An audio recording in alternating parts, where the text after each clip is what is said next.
determine who you are and where you are on the political spectrum, and then they're going to use that to push their information to you to control you. That's how they're going to pick the voters and manipulate the voters. It isn't going to be something as old-fashioned as gerrymandering. They're going to go directly to you through social media.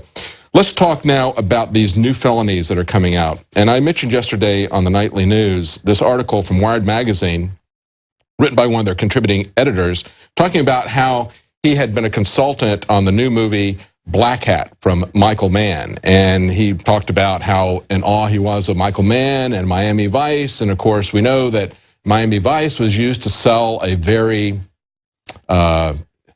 different image of the war on drugs that exists in reality, basically glorifying civil asset forfeiture, making it a game, showing that only the really bad guys lost their cigar boats and their Ferraris, and Tubbs and Crockett got to drive around in these things, never showing how it was really being applied to take all the cash that they might come across from some poor landscaper who was doing business in cash, steal all of his money, steal his car, look and see that there's one person in a car, as they're doing today, one person in a car that's got a joint that's visible, and they confiscate the entire car from the other guy, even though that guy's not driving it, it's not his car, they take the entire car.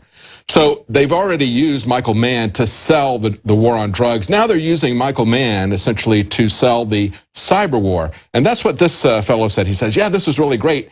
And then I got kind of scared on Tuesday evening when I saw the details of Obama's cyber proposals.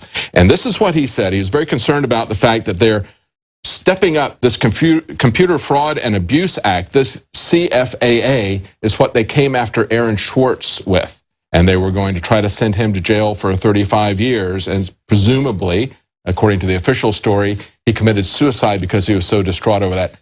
I don't believe that for a moment. Yeah, that wasn't his personality. No. Yes, and there was a tweet out from the prosecutor's husband that said that, wait a minute, when everybody pushed back against her and said, you drove him to suicide, trying to get this draconian legislation pushed on, trumping up these charges to a 35-year thing. He said, wait a minute, she offered him 3.5-month plea bargain deal, and he turned it down. That's the public Aaron Swartz that we had seen, the fighter.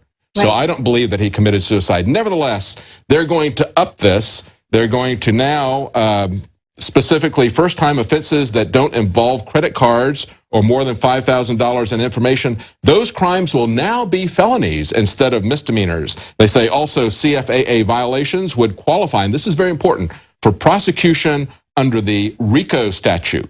Meaning, for example, if a member of Anonymous is busted in a petty denial of service attack, she might now be held legally accountable for every cyber crime they say Anonymous has committed. So when they start making these things into felonies, when they start saying if there's any kind of tangential connection between you and somebody else that we can make, we're going to throw everything. We're going to attribute all of that to you with the RICO statute. It's also the prison industrial complex, because you put everybody in these prisons for these petty offenses. You got people go to prison for check fraud, you know, little nickel and dime offenses. And it's obviously a way to scare off hackers from hackers that are the white hat hackers that are on the good team from, you know, it's just like the way they want to shut down any of the whistleblowers. It's a way to say, absolutely, we're the only ones that can, you know, hack into we're about out of time. We're not going to go through the details of this, but this is what the computer community is saying. Warning to white hat hackers, Obama's proposal is a threat to what you do. They're saying they cannot even do their work. If they expose the vulnerability in a Microsoft Windows program, for example, and say, hey, here's a vulnerability, you need to fix it, under these proposals, they could be charged with a felony. So it's going to shut down white hat hackers as well. And I think that's interesting because the only details that we know about the Trans-Pacific Partnership that's being negotiated are the ones that have been released from WikiLeaks. And of course, they would make that a felony. They would come after those people with a RICO statute.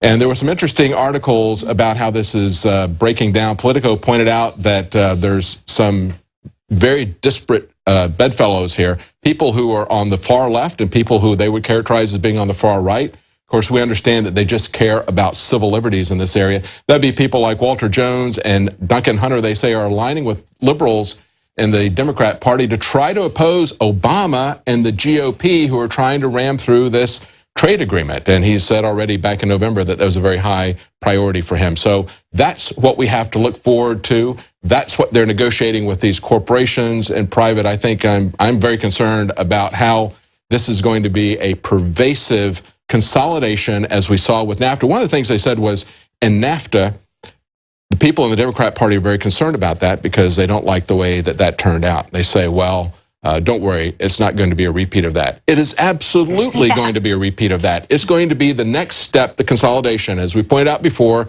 you have these regional trade authorities that they set up, like the European Union and NAFTA, and now they're consolidating them into a larger step. It's the next step as part of a global corporate governance, and that's what we're all very concerned about. Yeah, well, the giant sucking sound that took all of our jobs out with NAFTA, I mean, there aren't any other jobs to ship off. Yes, absolutely.